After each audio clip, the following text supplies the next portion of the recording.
My husband got upset when he saw the remittance to my mom was only $670. Look at your mom's account, I told him plainly. My name is Penelope. I'm 42, and I work part-time at a supermarket. I have two sons, Ethan in 8th grade and Leo in 6th grade. My husband, Asher, is 43. His mother, my mother-in-law, is 67 and lives alone since her husband passed away. She gets a small pension, but it's not much.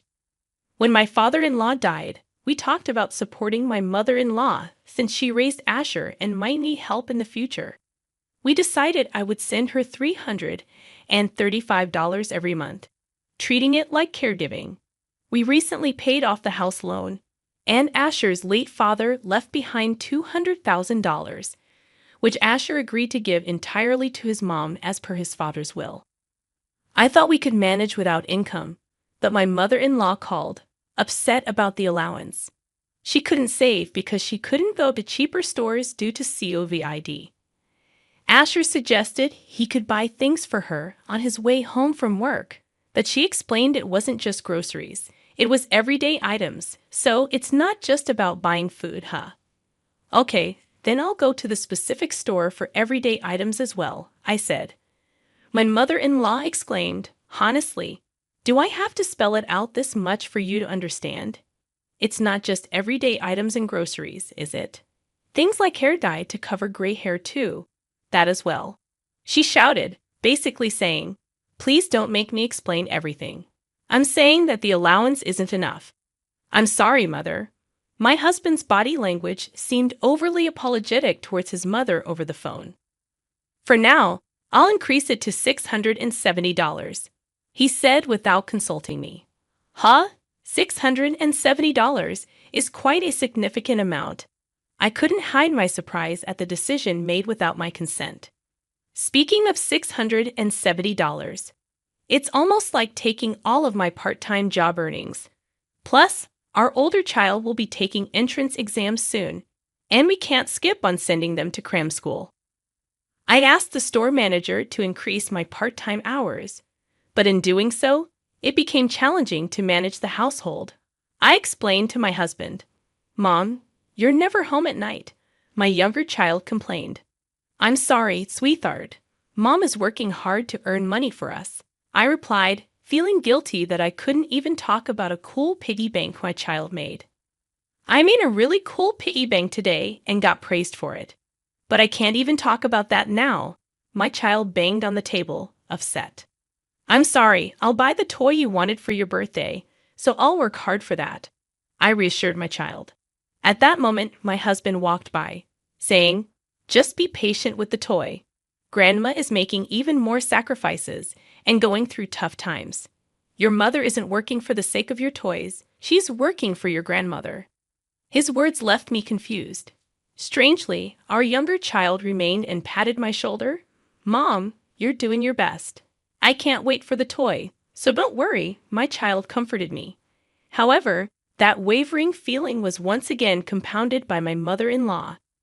Have you received the envelope? She asked, her voice trembling. Yes, I replied, sensing what she meant. Today, I received an envelope from her. When I opened it, it contained a copy of a bank statement. I immediately looked at the remaining balance. Huh, $6? It's already less than $10, I said unintentionally. My mother-in-law seemed to understand that I had seen the contents of the envelope, and her voice quivered with tears. And then, due to the price increases, I can't even pay the electricity and gas bills, she sobbed. But I tried to continue speaking while looking at the statement. Then enough. All you do is talk about do this, do that, spouting off about useless things and dragging your feet. Last time, too, it was all about doing errands for household items and groceries, and they were useless solutions. That's why I called at this hour. You're there, aren't you, Asher? Take over for me, she said. From the phone conversation, my husband had already come close and said, Mom, let me take over, as he took the receiver from me. Yeah. After this exchange, Asher said, oh no, letting her use up the entire inheritance, letting the balance drop below $10. I'm sorry. I think this is definitely a misfortune for my humble parents. Yeah, I understand. So, starting from next month, if I send $2,000 each month, will that be okay? He blurted it out. $2,000? How on earth could the allowance amount be that much? I stood there in shock as I listened. After he hung up the phone, Asher exclaimed, "Why is the allowance for mom only $670? I told you at least $670. I thought you had increased it," he shouted angrily. "But you see inside that envelope." I tried to make a counterargument, but he interrupted me and continued, "I told you. I owe her for raising me. In the future, she'll probably become weaker. If you think of it as caregiving expenses, why is it that my mother is in such a heartbreaking situation?" He further escalated his outburst with a louder voice. I was at my limit too. Even the $335 allowance wasn't easy to manage. I thought it was an accomplishment to increase it to $670. I also increased my part-time hours to cope with the situation. I even learned how to cook more budget-friendly meals than before. I managed the household expenses with all of those efforts. But my efforts alone weren't enough, and there were sacrifices I made in return, like the time with my children. Yeah, on top of it all, an additional $2,000, and what's more, without even looking at how our allowances are being used in my mother-in-law's bank statement. She scolded me abruptly and decided on a $2,000 allowance without consulting me. Above all, I'm working for the sake of my sons, not for my mother-in-law. That's enough. A deeply cold voice came from me. I realized that when a person gets too angry, their voice becomes quiet. "What do you mean it's fine? Are you getting defensive now?" In a somewhat mocking tone, my husband looked down on me. I was no longer willing to yield to my husband's words. After having seen a copy of that statement, I absolutely couldn't accept such a ridiculous proposal as a $2,000 allowance. I've had enough of a son who blindly believes and supports a money-seeking mother and grandmother. People who can't prioritize our family don't belong here. Get out if you want to support your mother so badly, then go live with her. You can happily go to hell together. I pushed my husband firmly. Then I kicked him out the front door. And I walked my husband out the front door. I shoved the envelope in his face. "I'll send your belongings back, and you'll cover the shipping. Take a close look at the contents of your mother's bank statement." "Huh?" my husband asked in response, but I just closed the door with a laugh. Bang. "What's going on, Mom?" Hearing the commotion, our two children came downstairs. "Well, you two, your father said he wants to spend more money on you. And he asked Grandma to spend more too." I couldn't stand it any longer, so I said to the children, "I see. If you decided this, Mom, it must be for the best for this house." "I'll follow your lead," my older child said. "Well, that toy, I'll wait for it until I'm an adult, no matter how many years it takes, so I'll cheer up," my younger son said to me. "Thank you, my sons." 1 week later, "Help me," my husband called me. "What about?" I replied coldly. "Could you at least listen to my story?" he stammered. But my husband keeps going, clinging to his speech. I had to stifle my laughter on the phone. "I can't believe that you would believe your mother wholeheartedly and then blur out such an outrageous proposal. I can't believe you're calling me now and wanting to get back together. You really have no idea how praising you are, huh? That's just how you are. You're the type who, in moments like this, says huh and questions everything, oblivious to your own indecisiveness. You casually involve others. When pointed out, you react as if it's unexpected." Well, but I suppose it wouldn't hurt to have one final conversation. I want to deliver those last words in person. It's important for the children, and closure matters. I have agreed to meet with my husband in this house. Oh, and make sure to bring all of your mother's credit card statements. Okay, at that moment, my husband and mother-in-law arrived, their lives in disarray. I'm sure I thought this was going to be an absolute bust. "If you just calmed down and looked at the statement, you'd have figured it out," I said. "You insulted me outright and ended up believing your mother, didn't you?" I responded nonchalantly. "So, Can you show me the statement? My husband put the statement out on the table with trembling hands, and while looking down at it, I asked, "What have you learned?" And then my mom, she used the money I sent her for electricity, gas, food. It wasn't just for living expenses, he said in a voice barely louder than a mosquito's buzz. It wasn't just for living expenses, was it? Actually, the other purpose was the main one, right? Please say it with your own mouth. She was a member of an escort club. I'll actually get my husband to say it, his withered confession accompanied by my mother-in-law's trembling lips. I was absolutely delighted, and I couldn't help but laugh. That's right.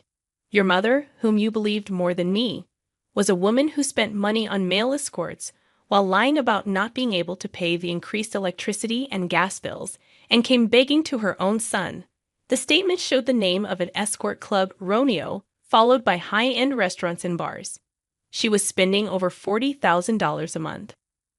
After a good laugh, I took a sip of cold water to cool down my head and then continued speaking. Even when you're nearly 70 years old, how could you pick a young, handsome guy at an escort club and take him around to all the high-end restaurants? I don't know how she got that way, and how did she end up begging for money at her own son's house? I'm really curious if she ended up addicted or something like that. I scratched at the wound and pride of my mother-in-law. Unexpectedly, my husband spoke. He told me he feels love for the princess who gives him an allowance. He even gives me presents. This made me blow out the water I had been drinking to cool my head. I ended up giggling and laughing. The water had gone to waste. Referring to a 67-year-old as a princess is quite something, isn't it? Well, by uttering words, some people fall for it, like my mother-in-law becoming like a man's personal ATM. So they'll keep saying those words, won't they? However, I took another sip of water. If you're giving an escort guy an allowance, you must be withdrawing a considerable amount, right? It wasn't my mother-in-law who visibly shuddered. The voice that uttered this was indeed my husband's. I placed a piece of paper on the table. It was a business card with a handwritten message. It was fun meeting you today. I love you. Please request me again. My husband stared at the business card on the table. I didn't expect to be kicked out of the house all of a sudden. I didn't even tidy up my own room, did I? I found your stuff while I was cleaning up your things. Even the strange money deductions, it all makes sense now, he said. Yes, that's right. So it's not just my fault, my mother-in-law shouted in a loud voice. There was a glass of lemonade in front of her, but she hadn't touched it at all. It might be expected since she had been continuously blamed. However, as the target of blame shifted, she attempted an unexpected turnaround. What? My husband's voice trembled as he reacted to this blow. But because I've been laughed at this much, am I the only one being ridiculous? Isn't that so unfair? No, just wait a minute. You're making me spend this much money, and now you're saying this. That's my line. Asking for money because your allowance isn't enough. I can't believe you're into escort girls too. Like parent, like child. Must be an annoying way to spend money. It's over now, isn't it? Both of you are done, I said. At my words, both my husband and mother-in-law had no words left. Enough is enough. I called the children on the second floor. Come down for a minute. The two children came down. We're parting ways because your dad and grandma have been spending too much money on themselves until now, I said. Your dad has been spending a lot of money on another woman, and your grandma has been spending a lot of money on a younger man. They want even more, I explained candidly. Hold on, don't say that in front of the kids. My husband tried to intervene. No, if we're using money like that, Mom will have no choice but to say something. I don't like you, Dad, trying to hide things, the older child continued. I mean, giving money to other people and then saying there's no money for toys. Don't mess around. I might be okay without toys, but my big brother probably has tutoring fees to pay, the younger one said. That's right, that's right. You see, I want to use the money for your future. Now say goodbye to people who spend their money on strangers, I said. On hearing my words, my older child said, it's goodbye for us too. And my younger child said, I'll learn to do without toys. It's despicable that he spent money on something other than you, Mom. In the end, it was only natural, but I cut ties with both my husband and my mother-in-law. I got a large amount of alimony because of the divorce due to my husband and mother-in-law's spending. On the other hand, my husband and mother-in-law, who had once indulged in frivolous spending, were a regrettable case, and I could anticipate the consequences. They continued to indulge until they hit rock bottom. As a result, it seems they accumulated debts to the extent that they had to let go of the house, even though they have to pay both alimony and child support. What on earth are they doing? Of course, I have no intention of making concessions. I expect them to pay in full. I continued to work part-time after that. We couldn't afford many luxuries, but somehow the three of us managed to lead a decent life. It's modest, but I want to do what I can for the children. I hope to continue living harmoniously with the three of us in the future.